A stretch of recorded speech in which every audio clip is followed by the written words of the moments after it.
and still wrote stories that changed the world. What if I told you their real-life stories can also teach you English? Stay with me till the end and tell me in the comments, which author inspires you the most? Chapter 1. A Day for Books. Every year, there is one day when the world stops for a moment to celebrate something that lives in our hearts' books. It is not just a normal day. It is not about buying or selling. It is about remembering the power of stories, the magic of words, and the way a single page can make you travel to another time or another place without leaving your chair. This day is called World Book Day, and it is more than just a date on a calendar. It is a reminder that words can change people, and people can change the world. World Book Day is celebrated on April 23rd every year. This date is very special. It is the day when the world remembers the lives of great writers who gave us stories we still love today. Imagine this is the day when William Shakespeare, one of the greatest English writers, died.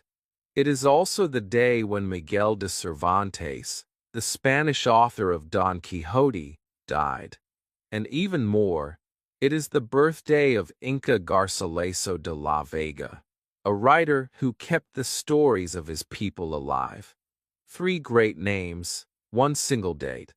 It feels like the universe chose this day to honor books forever. When you think about it, a book is more than paper and ink. It is like a little door. When you open it, you can step inside someone's mind. You can see the world through their eyes. On World Book Day, people everywhere open these doors together. In schools, teachers tell children stories.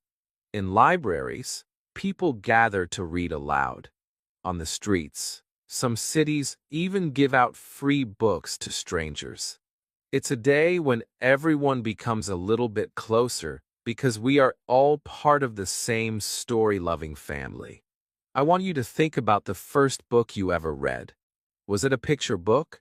A school book? Maybe a comic? You might not remember every page, but you remember the feeling. Maybe you laughed. Maybe you were curious. Maybe you stayed up late because you couldn't stop reading. That is what World Book Day is all about, that feeling. That magic. It reminds us why we read in the first place. But here is something you might not know. World Book Day is not only about reading. It is also about writing. Many people start writing their first poem, first diary page, or first short story on this day. Why? Because they feel inspired. They realize that famous authors were once normal people too, just like you and me. They had normal days, normal problems, and normal dreams until they started putting their thoughts into words. This is why I love this day. It's a chance to remember that your story matters, no matter who you are or where you live. And I will tell you something even more special. On World Book Day, some people exchange books as gifts. They write small notes inside a message, a date, or even just their name, so the person who receives the book always remembers where it came from. It's like giving someone a piece of your mind and heart. One day, you might open a book and find a note from years ago, and it will make you smile. That is the magic of sharing stories. If you close your eyes for a moment, you can imagine it. Somewhere in the world, a child is reading their very first book. Somewhere else, a grandmother is reading a bedtime story to her grandchild. A teenager is finding a book that makes them feel understood for the first time. A young woman is writing a sentence that will one day change someone's life. And on this day, all of them are connected not by the internet, not by phones, but by the invisible thread of stories. That is why we start our journey here, on World Book Day. Because today is not just about authors who became famous, it is about every person who ever picked up a book. smiled at a sentence, or felt less alone because of a story. And as we move forward, I will take you on a journey to meet some of the most famous authors in history. You will learn about their lives, their struggles, and their dreams. And I promise, you will see them not as unreachable legends, but as people just like you, people who dared to write their hearts down and share them with the world. So, tell me in the comments, what is the book that has stayed in your heart forever? Because as we continue, you might just find out that your favorite author once had a story that could inspire your own. Chapter 2: The Boy from Stratford. Long before he became the most famous playwright in the world, William Shakespeare was simply a boy running through the streets of a small English town called Stratford-upon-Avon. The houses were small, the streets were narrow, and the smell of bread from the bakery mixed with the sound of church bells. He wasn't born rich. His father made gloves for a living, and his mother took care of the home. But young William had something that not everyone in Stratford had: an endless curiosity. He wanted to know everything, see everything, and hear every story he could find. In school, he learned Latin and read old plays and poems.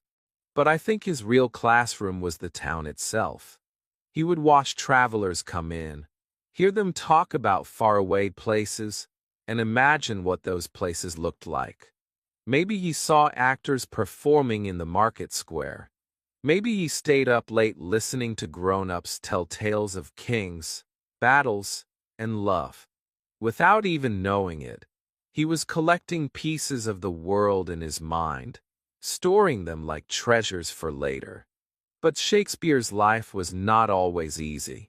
We don't know every detail, but historians believe he left school at a young age because his family needed help.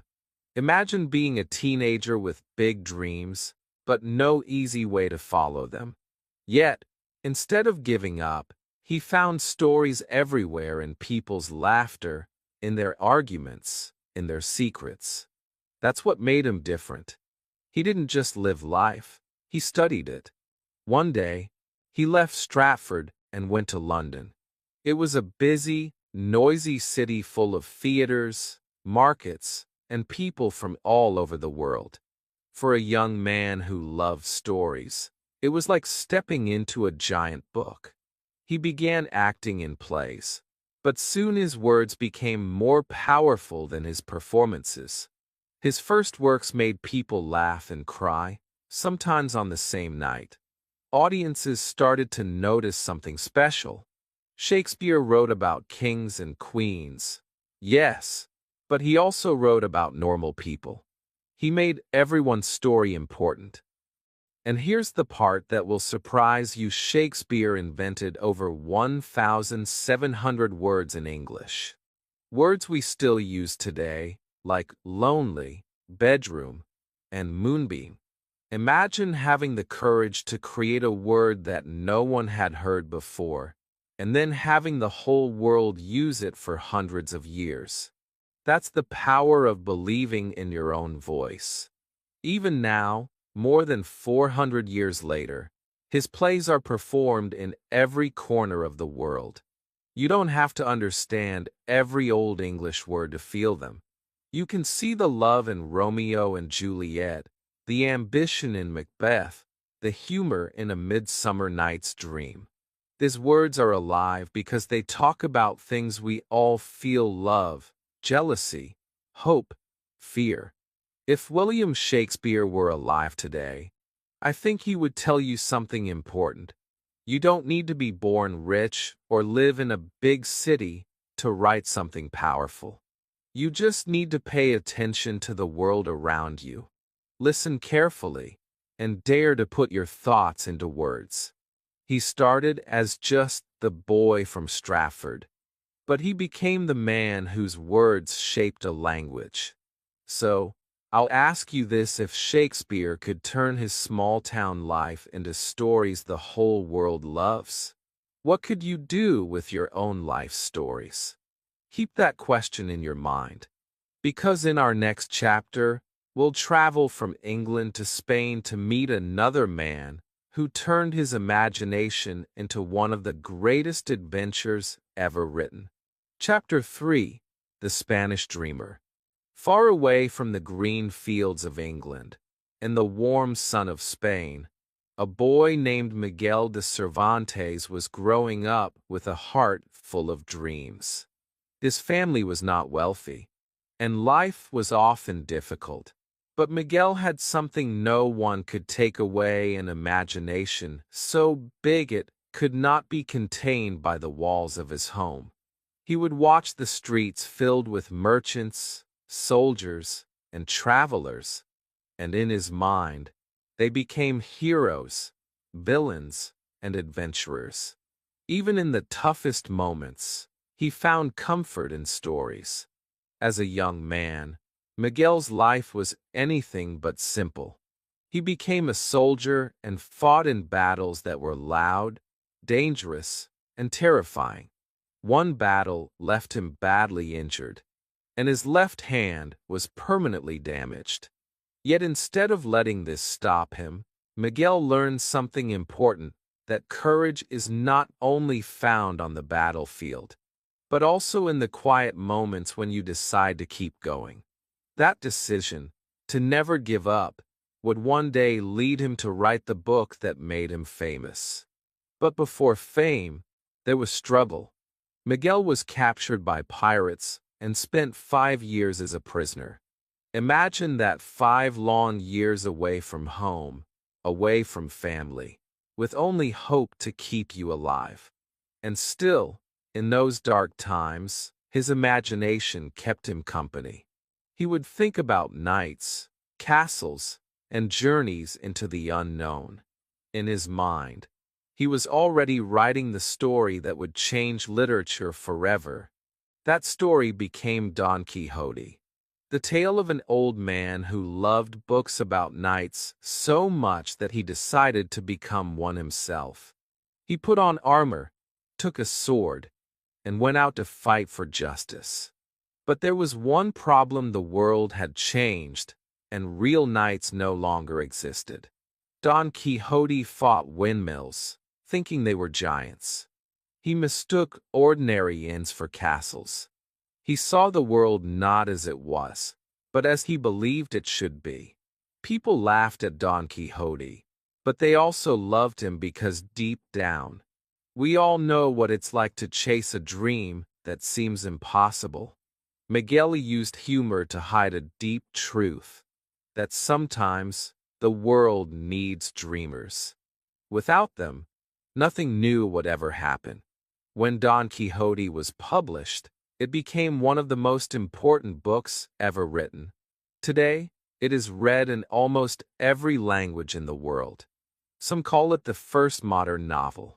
And the reason it is still loved is simple: it reminds us that believing in your dreams, even when others don't, is not foolish. It's brave. Think about this: Miguel de Cervantes went from being a poor boy to a wounded soldier, to a prisoner, to a man whose book would be read for centuries. He didn't let failure stop him. He didn't let pain silence him. He didn't wait for life to be perfect before he began writing. He wrote because his heart told him to. And that's the same reason his story still touches hearts today. If Cervantes could speak to you now, I believe he would say, "Dream, even if the world calls you crazy. Keep going, even if the road is long. And most of all, tell your story, because you never know who it might inspire." In our next chapter, we will climb high into the mountains to meet a man who carried 2 worlds inside him and used his words to make sure both would be remembered forever. Chapter 4: A Life in the Mountains. High in the mountains of Peru, where the air is thin and the clouds seem close enough to touch, a boy named Gomez Suarez de Figueroa was born. But the world would later know him by another name, Inca Garcilaso de la Vega. His life was unlike most children's. He was the son of a Spanish conquistador and an Inca noblewoman, which meant he carried two different worlds inside him: the world of the Spanish invaders and the world of the Inca people who had lived on those lands for centuries. From the time he was small, Garcilaso listened to two kinds of stories. His mother and her family told him the legends of the Inca, stories about the sun god, the sacred mountains, and the kings who ruled long before the Spanish came. These tales were rich with tradition, color, and deep respect for nature. His father's world was different, full of European ideas, history, and politics. For many, these two worlds were in conflict. But for Garcilaso, they were treasures to be kept and remembered. Life was not always peaceful. The arrival of the Spanish had brought war, sickness, and loss to the Inca people. Many voices from his mother's side were being silenced, and their history was being rewritten or forgotten. Garcilaso felt the pain of that loss. He knew that if someone did not write these stories down, they might disappear forever, and so he carried them inside him like a secret library, waiting for the right time to share them with the world. When he was a young man, Garcilaso moved to Spain. Imagine that: leaving behind the mountains, the language of your childhood, the faces you love, and stepping into a place where you are different from everyone else. In Spain, he learned to write in the style of European scholars, but he never forgot the songs and words of his Inca heritage. In fact, he began to weave them together. He realized that his gift was not choosing one world over the other, but joining them so both could live on the same page. His most famous work, Comentarios Reales de los Incas, was more than just a history book. It was a bridge between two cultures. In clear, beautiful words, he told the stories of the Inca kings, their traditions, their victories, and their wisdom. He showed the Spanish and the wider world that the Inca civilization was not a lost, primitive culture, but a rich and intelligent society that deserved respect. For beginners in English or in any language, Garcilaso's life teaches something powerful. You don't have to erase one part of yourself to belong in another world. You can carry your past proudly while learning new ways to tell your story. In fact, it is your unique combination of experiences that makes your voice worth hearing. I often wonder what Garcilaso must have felt when he saw his books being read by people far from the mountains of his childhood. Maybe he smiled, knowing that somewhere an Inca grandmother's story about the sun god was now alive in the mind of a reader across the ocean. Maybe he felt a quiet victory, the kind that comes not from winning a war, but from keeping something precious alive. Today, his work is read not only in Peru or Spain, but around the world. And every time someone opens his book, the mountains, rivers, and voices of his people rise again, fresh and alive. That is the power of writing from the heart. If Inca Garcilaso de la Vega could speak to you now, I think you would say, do not be ashamed of where you come from. Your story is your strength. Share it, and you give life to your people, your family, and yourself. In our next chapter, we will leave the mountains and step into the quiet English countryside, where a young woman named Jane was secretly writing stories that would one day capture the hearts of millions. Chapter 5. A Girl Named Jane. In a small, quiet village in England, over 200 years ago, a girl named Jane Austen was growing up surrounded by fields, gardens, and the gentle rhythm of country life. At first glance, Nothing about her world seemed extraordinary, no grand castles, no glamorous parties, no famous family name.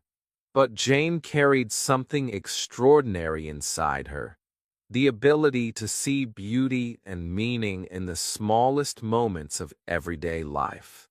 While others might see a simple walk down a country lane, Jane could turn it into a scene filled with romance, tension, and humor. Jane was one of 8 children in a lively family. Her father was a clergyman, her mother loved telling stories, and the house was always full of conversation, reading, and laughter. In those days, girls were not encouraged to write for the public, but Jane didn't care about rules that tried to limit her. She began writing at a young age, filling notebooks with stories, poems, and even playful parodies of the books she read. Writing was not just a hobby for her, it was how she understood the world. Her characters were not kings, queens, or warriors. They were ordinary people, daughters worried about marriage, mothers trying to secure a good future for their children, young men struggling with pride or shyness. But Jane had a rare gift. She could take an ordinary tea party and make it as thrilling as a sword fight. Every raised eyebrow, every half-smile, every carefully chosen word could carry a whole hidden meaning. She understood that life's biggest dramas often happen in the smallest rooms. But Jane's writing life was not easy. At first, she had to write in secret. When guests visited her home, she would quickly hide her pages so no one would see. This was not because she was ashamed, but because the world was not yet ready to take women writers seriously. Still, she never stopped. In the quiet of her home, between daily chores and family duties, she polished her sentences until they shone. Her first major success was Sense and Sensibility. Published anonymously, the cover said "Only by a Lady."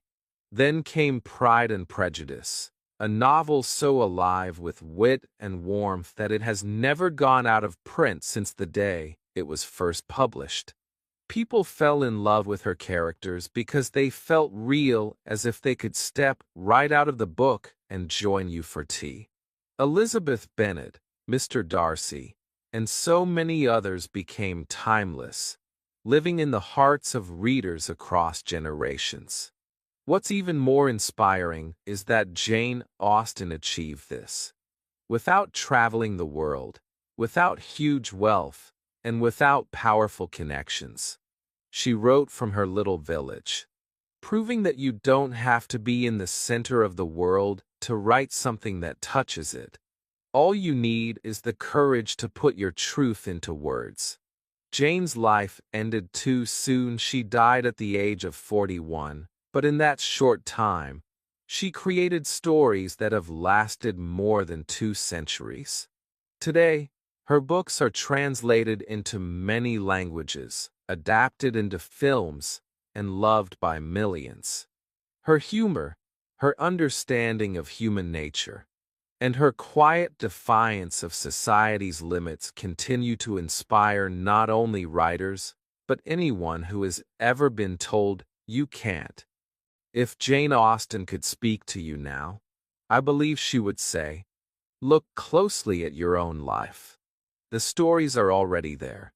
You don't have to be someone else or live somewhere else to create beauty. You just have to start writing. And so, from the quiet villages of England, our journey will now take us into a much more modern world, a world where magic trains, spells, and wands made a woman named Joan famous as the creator of one of the most beloved series in history. Chapter 6: The Lonely Wizard.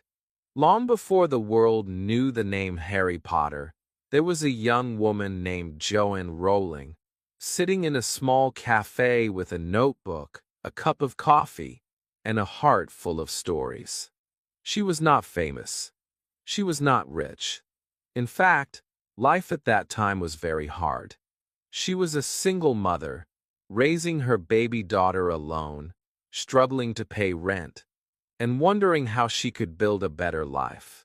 But inside her mind, there lived a boy wizard with messy hair, round glasses, and a lightning-shaped scar, and he would not stop knocking on the door of her imagination. Joanne, who we now know as J.K. Rowling, first thought of Harry Potter while riding a delayed train from Manchester to London. She didn't have a pen, she didn't have paper, just the image of a young boy who didn't yet know he was special. By the time she got home, the story had already begun to grow. She imagined his school, his friends, his enemies, and a magical world hidden inside the ordinary one. But turning that idea into a book was not easy. She wrote in cafes because her apartment was too cold to sit in for long. She wrote when her baby was sleeping. She wrote when she was tired, when she was worried, and when she didn't know if anyone would ever read her words. And here's the part that could have stopped her. 12 different publishers rejected the first Harry Potter book. 12 times, strangers told her it wasn't good enough. 12 times, she could have given up. But she didn't. Finally, one small publisher decided to take a chance on her. They printed just 500 copies of Harry Potter and the Philosopher's Stone, and nobody could have imagined what would happen next. Children fell in love with Harry, Hermione, Ron, and the magic of Hogwarts. Parents read the books aloud at bedtime. The series grew bigger and bigger until it became a global phenomenon, selling hundreds of millions of copies in dozens of languages. What makes Rowling's story so powerful is not just the success, it's the fact that it began in a moment of struggle. She had no guarantee that her dream would work, but she believed in it enough to keep going. Even when the world seemed to say no. For anyone learning English, or learning anything at all, her journey is a reminder. Your dream doesn't have to start big. It just has to start. The Harry Potter series didn't just entertain people, it brought reading back into the lives of millions of children.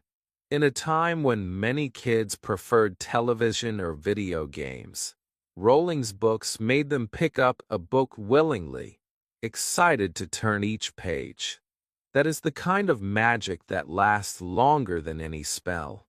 And even after all her success, Rowling often talks about the importance of failure. She says that hitting rock bottom, having nothing left to lose, gave her the freedom to try without fear. That's a lesson we can all carry. Sometimes the darkest moments are the beginning of our best chapters. If J.K. Rowling could speak to you today, I think she would say, don't wait for the perfect moment to begin. Start now. Even if your life feels ordinary, your imagination can make it extraordinary. From the busy streets of modern England, we now step into a world of bright colors, rhymes, and pictures, a world where a man used simple words to make reading fun for millions of children. Chapter 7. The Man Who Drew Words. In a world where reading was sometimes seen as boring homework, there came a man who made it feel like play. His name was Theodore Seuss Geisel, but most people know him simply as Dr. Seuss. He was not just a writer. He was a magician who could turn a handful of simple words into a whole new universe. With just a few rhymes and some wild, colorful drawings, he could make children laugh, think, and want to read more often without even realizing they were learning. Dr. Seuss didn't start out planning to be the king of children's books. He began as a cartoonist, drawing funny pictures for magazines and advertisements. But somewhere along the way, He discovered the magic of combining pictures with words in a way no one else had done before.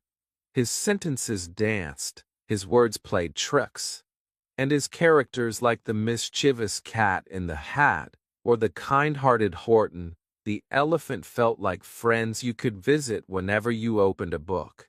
What made Dr. Seuss special was how he understood children. He knew they didn't want long, complicated sentences. They wanted rhythm, rhyme, and surprise. They wanted to turn the page because they couldn't wait to see what came next. And so he used short words, simple language, and a music-like beat that made reading feel like singing. Even adults found themselves smiling as they read his books aloud to their kids. One of his most famous works, Green Eggs and Ham, was written using only 50 different words. Why? Because his publisher bet him he couldn't make a good story with so few words. Dr. Seuss accepted the challenge and created a book that has been read by millions around the world. That's the kind of creative bravery that turns a small idea into a global treasure. But Dr. Seuss didn't just make people laugh. Hidden inside his playful rhymes were powerful lessons about kindness, courage, and imagination. In Horton Hears a Who, he reminded us that a person's a person, no matter how small. In the Lorax, he warned about caring for the environment before it's too late. Without being heavy or serious, he planted big ideas into little minds' ideas that stayed there for life. For anyone learning English, Dr. Seuss is a gift. His words are simple enough for beginners, but his ideas are rich enough for everyone. Reading his books out loud helps with pronunciation, rhythm, and confidence. And because they're so fun, you forget you're practicing it all. That's the best way to learn when it doesn't feel like work. I think if Dr. Seuss could talk to you today, he would say something like, "Words are not just for tests or homework. They are toys. Play with them. Mix them up. Make them rhyme. And most of all, enjoy them." From the bright, colorful world of Dr. Seuss, our journey now moves into a deeper and more serious place. The heart of Russia during a time of war, to meet a man whose words were as wide and powerful as the history they told. Chapter 8. From War to Peace. In the vast, cold lands of Russia, where winter can feel endless and the forests stretch farther than the eye can see, a young man named Leo Tolstoy was born into a world of privilege. His family was wealthy, his home a large estate, and his childhood full of comfort. Yet, even in such a life, Tolstoy felt a restless hunger inside him, a need to understand the meaning of life, love, and why people do the things they do. That search would one day lead him to write books so powerful that they are still read in every corner of the world. As a young man, Tolstoy went to war. It was not the kind of war told in songs and celebrations. It was messy, painful, and filled with loss. He saw soldiers fall. He saw fear in the eyes of men who had once been brave. And he realized something important. War was not just about battles and flags. It was about people, each with their own story. This truth stayed with him long after he returned home, and it would shape his writing forever. Tolstoy's most famous works, War and Peace and Anna Karenina, were not just books. They were entire worlds. In War and Peace, he took the huge events of history and showed them through the eyes of ordinary people. He made you feel the cold of the battlefield, the joy of a family dinner, the heartbreak of loss, and the hope that love can survive even in the hardest times. In Anna Karenina, he explored the deep, complicated emotions that drive people to make choices that change their lives forever. What made Tolstoy different from other writers was his honesty. He did not pretend that life was simple or easy. He showed that people could be brave and selfish, kind and cruel, loving and careless, sometimes all in the same day. His characters felt real because they were not perfect. They were human. And for anyone learning English, his stories are a lesson in how the smallest details, a glance, a word, a silence can carry so much meaning. But Tolstoy's life was not just about writing. As he grew older, he began to search for deeper truths beyond fame and success. He gave up many of his possessions, dressed simply, and worked alongside farmers in the fields. He believed that true happiness came not from money or titles, but from living honestly, helping others, and being at peace with yourself. Even now, more than a century after his death, people around the world find wisdom in his words. He reminds us that life is short, that kindness matters, and that love in all its forms is the most important thing we can give or receive.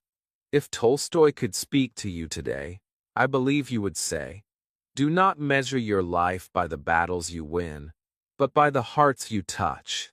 Live simply, love deeply, and write your own story with courage."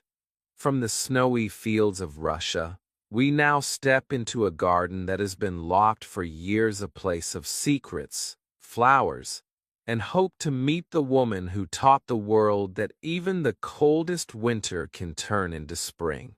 Chapter 9. The Secret Garden Lady.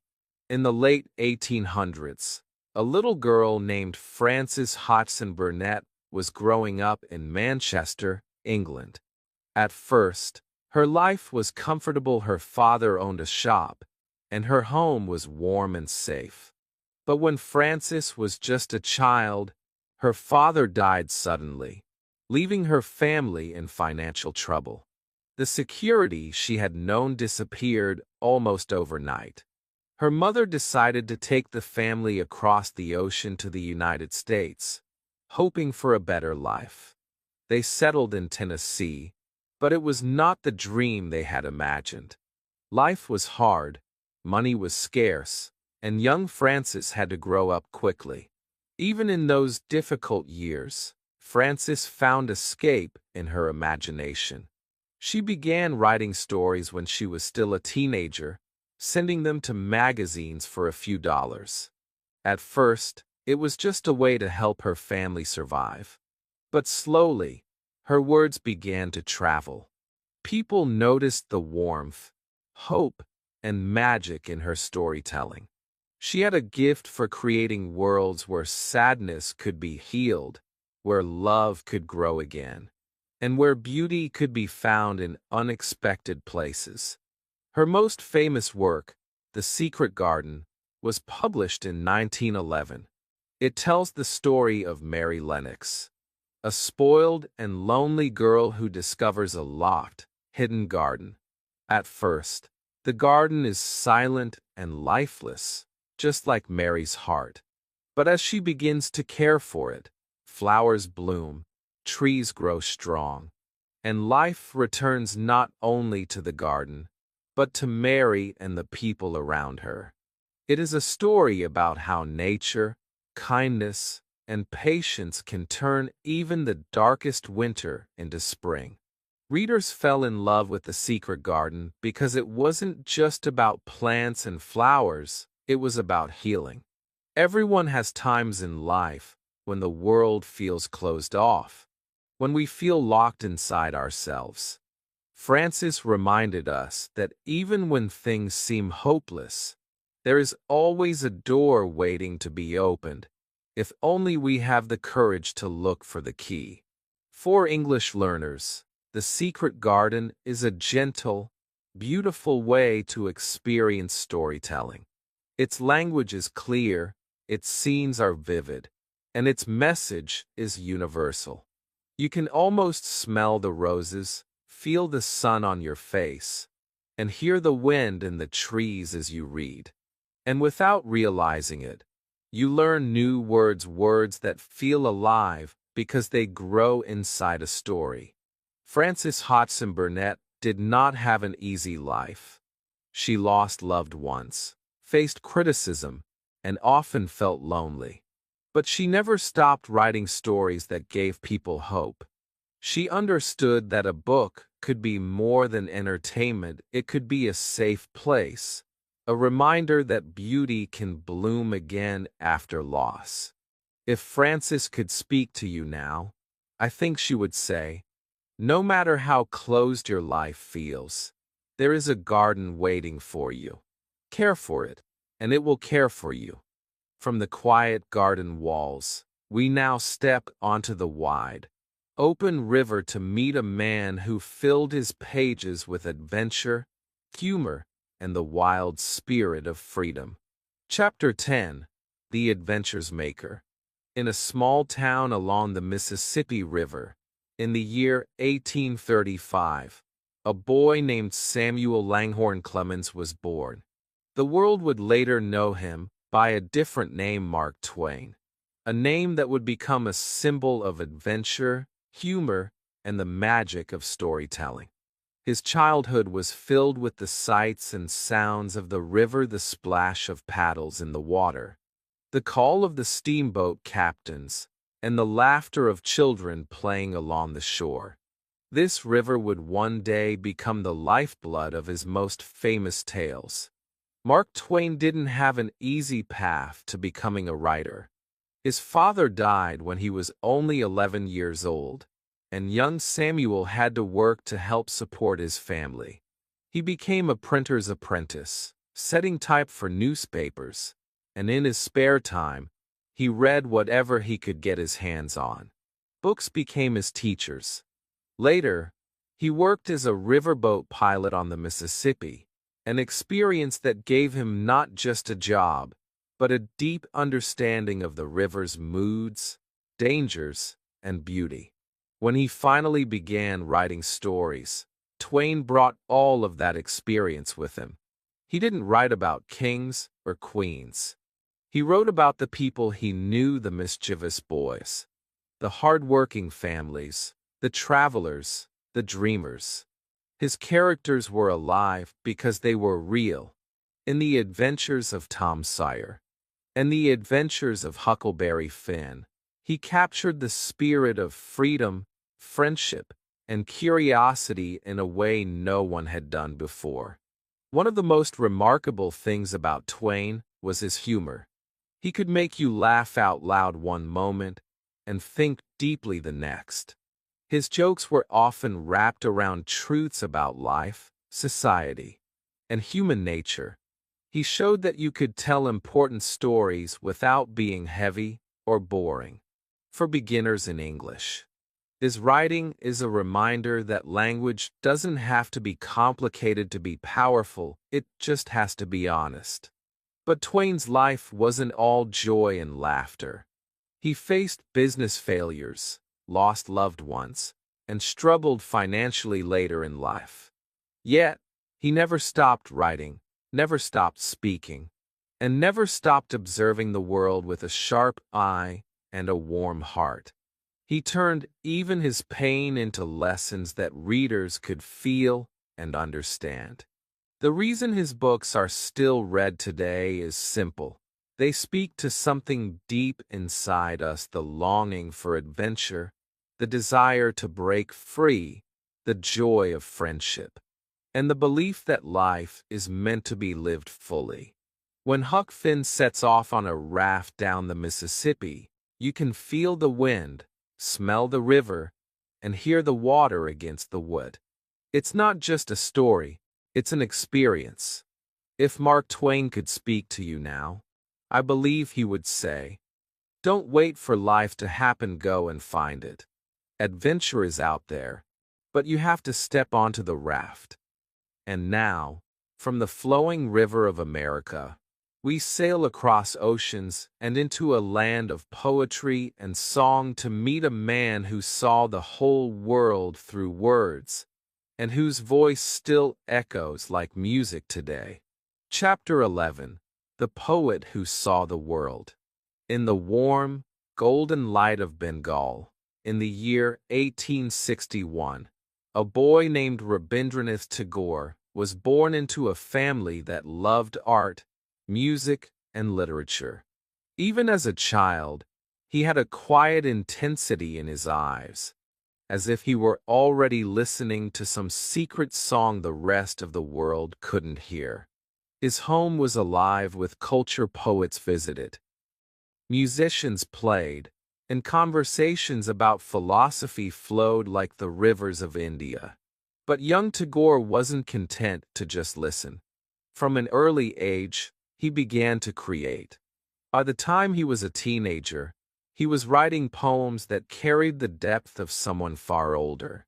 He saw beauty not only in grand things, but in the smallest details. The way light falls through leaves, the sound of rain on a roof, the scent of a flower opening at dawn. For him, nature was not separate from people. It was part of the same story. His words painted pictures so vivid that even if you had never seen the rivers of Bengal or the fields of Shantiniketan, you could feel them in your heart. But Tagore was more than just a poet. He was a songwriter, painter, educator, and thinker. He wrote thousands of poems, songs, plays, and stories. His music was so powerful that two of his songs later became national anthems, one for India, Jana Gana Mana, and one for Bangladesh, Amar Shanar Bangla. And yet, despite his fame, he carried himself with humility. He believed that art was not for showing off, but for connecting human hearts. In 1913, Tagore became the first non-European to win the Nobel Prize in Literature. The award brought him global recognition, but what truly mattered to him was not the medal or the applause. It was the chance to share his vision of a world united by love, peace, and understanding. He traveled widely, visiting countries across Asia, Europe, and America, speaking about unity, education, and the beauty of cultural exchange. Wherever he went, he carried the soul of Bengal with him, like a lantern lighting the way. For English learners, Tagore's translated works are a gift. His language is simple but profound, easy to read, yet full of meaning. In poems like Where the Mind is Without Fear, he invites you into a space where words are not just for communication, but for touching the soul. He reminds us that English or any language becomes beautiful when it carries truth, emotion, and humanity. Tagore's life was not without sorrow. He lost several members of his family, including his wife and children, and faced moments of deep grief. Yet, even in pain, he found beauty. He wrote that the same hands that bring flowers in spring also bring the falling leaves in autumn, and both are part of life's music. If Tagore could speak to you now, I believe he would say, do not just look at the world, feel it. Every sunrise, every smile, every drop of rain is a poem waiting for you to write it. And now, as our journey reaches its final chapter, we turn from the great authors of the past to you, the person holding this story in your hands, ready to begin your own. Chapter 12, Your Story Matters. We have walked together through the lives of great authors, from the boy in Stratford who wrote plays for the ages, to the Spanish dreamer who made a night out of windmills, to the poet of Bengal whose words were like music. We have seen gardens bloom, rivers flow, and magical worlds rise from the imagination of those who dared to write them down. And now, it is time to turn the page to the most important story of all yours. It's easy to look at these famous names and think they were born special, as if they were chosen from the start to become legends. But the truth is, every single one of them began as a normal person. They faced struggles, doubts, rejection, and moments when their dreams seemed impossible. What made them extraordinary was not where they came from, but what they decided to do with their words. They wrote anyway. They spoke anyway. They shared anyway. Your life is already a story, even if you haven't written it down yet.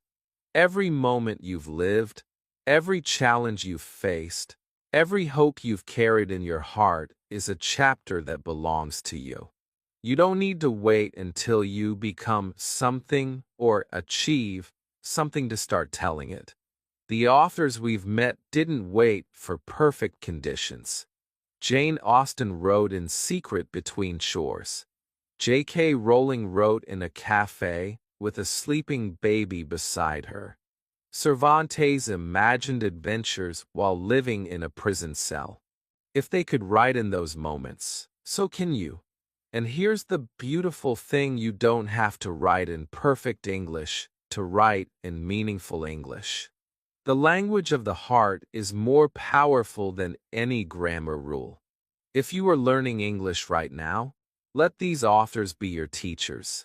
But also let them be your proof that you can share your truth in any language. Start small. One sentence about your day, one memory from your childhood, one dream for your future. That's how every great story begins, with a single line. Some people will tell you your story is too small to matter. They are wrong. There is someone in the world who needs to hear exactly what you have to say, someone who will feel less alone because you put your thoughts into words. Remember the secret garden? One key can open a locked door. Your words can be that key for someone else.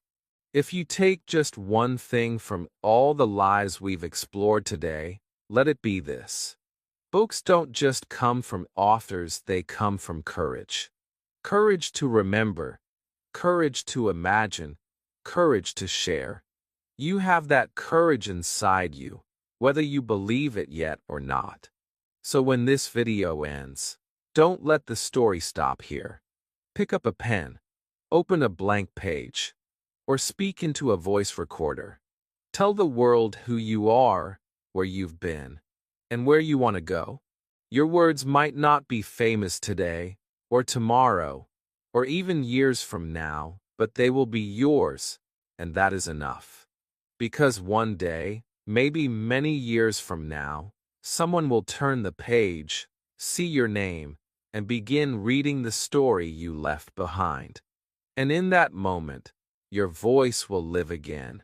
If this journey through the lives of great authors has inspired you, let's make a promise to never stop reading, never stop learning, and never stop telling our own stories. Subscribe to this channel for more stories in simple English, like this video, so more people can find it, and write in the comments one sentence about your own life. Because today, on World Book Day, the most important story is yours.